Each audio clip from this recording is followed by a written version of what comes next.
والسارق والسارقۃ فاقطعوا ایدیہما، اور چوری خواہ مرد کرے خواہ چوری کرنے والی عورت ہو، ان دونوں کا ہاتھ کاٹ دو، ایک ایک ہاتھ، ایدیہما ان کے ایک ایک ہاتھ کاٹ دو، جزاء بما کسبا، یہ بدلہ ہے ان کے کرتوت کا، نکالا من اللہ، اور یہ عبرتناک سزا ہے اللہ کی طرف سے۔ اب دیکھیے یہاں میں مثال دیتا ہوں آپ کو اہل قرآن کی حکمت اور ان کی سمجھداری کی۔ غلام احمد پرویز صاحب کہتے ہیں کہ یہ جو ہے کہ ہاتھ کاٹ دو چور کا، اس کا مطلب ہے ایسا نظام بنا دو کہ چوری کی ضرورت ہی نہ پڑے۔ اچھا یہ تو ہم بھی چاہتے ہیں کہ نظام ایسا ہو، کفالت عامہ ہو، کوئی شخص مجبوراً چوری نہ کرے، اس لیے کہ اس کی کفالت کے لیے اگر موجود ہے، وہ ریاست جو ہے اس کی تمام بنیادی ضروریات کی وہ انڈر رائٹ کر رہی ہے، تو اسے چوری کی ضرورت نہیں ہے۔ ہم بھی چاہیں گے کہ یہ بات ٹھیک ہے، لیکن یہ کہ اس کا مطلب یہ ہے، یہ غلط ہے۔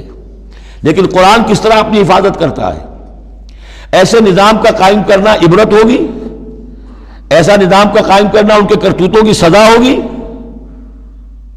قرآن مجید پر اس قسم کا باطل جو ہے حملہ آور نہیں ہو سکتا۔ دو الفاظ، فاقطعوا ایدیہما ان کے ہاتھ کاٹ دو، جزاء بما کسبا جو کمائی انہوں نے کی ہے اس کا بدلہ۔ اچھا جو کمائی انہوں نے کی اس کا بدلہ یہ ہے کہ اچھا نظام قائم کرو۔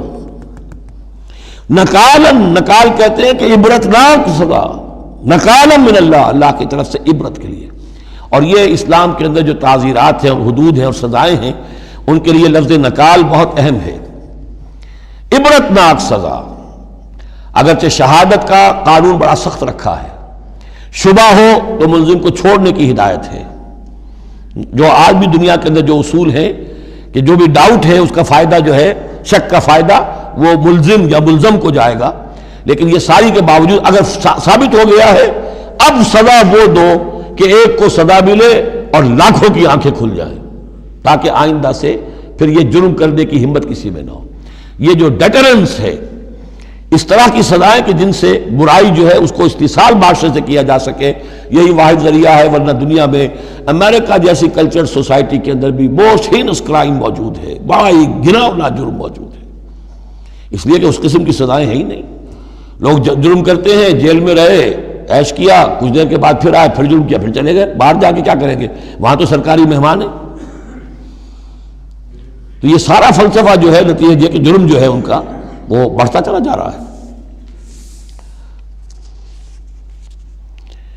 والسارق والسارقۃ فاقطعوا ایدیہما جزاء بما کسبا نکالا من اللہ واللہ عزیز حکیم، اللہ زبردست ہے، حکمت والا۔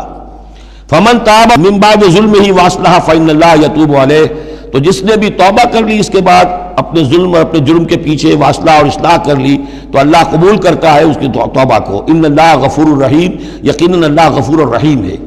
لیکن جرم کی سزا دنیا میں ختم نہیں ہوگی۔